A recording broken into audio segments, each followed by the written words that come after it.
People are what make business possible. No matter how great your product or service is, it comes down to people. Whether you're training an employee, you're interacting with customers, or you have some sort of challenge that you need to get past. Typically, technology is not the solution. It comes down to people. My name is Fernando. I'm the founder and CEO of Zens Tea House, and I want to share with you one way to be really good at business, and that is people. I can't stress to you enough. The most successful people in business are not saying they're people persons, but they know how to read people. So I've been an employer now since 2012. And I'll tell you, the type of people that are coming in today in the year 2025, the kind of not only customers, but really employees, they don't know the difference between male and female. Sounds really crazy, but the roles are changing.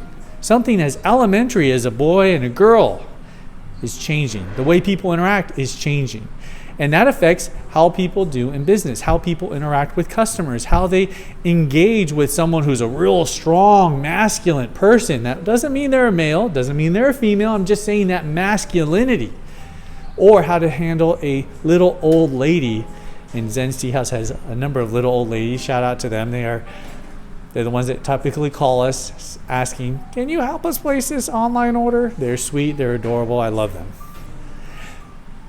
If you know people who are doing well in business, they are really good with people. And the way the economy is going, the way technology is going, and really ultimately people are changing.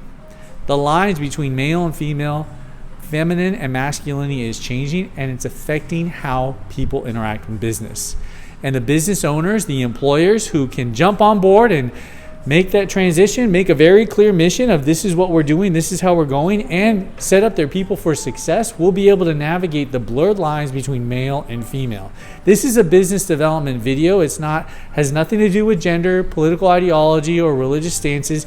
This isn't actually going on right now. The customers and the people who are coming in, they are changing, and they're not the same way they were 10 years ago. If you want to be successful in business, you have to adjust to the new working class, the new set of employees that are coming in. And I hope this video helps you to navigate the complexities of human beings. Know your role, know the people who are with you, and how to take them to where you want to be. Requires being a visionary, requires knowing people, and requires a backbone. Because no matter what you do, some people are just going to hate you. And you got to be okay with that. Hope you found this video helpful. If you have any questions, email me, fernando@zenstea.com. And if you'd like to join the Zens Tea House team, we're an equal opportunity employer. Go to the website, zenstea.com, at the bottom of the page. Now hiring.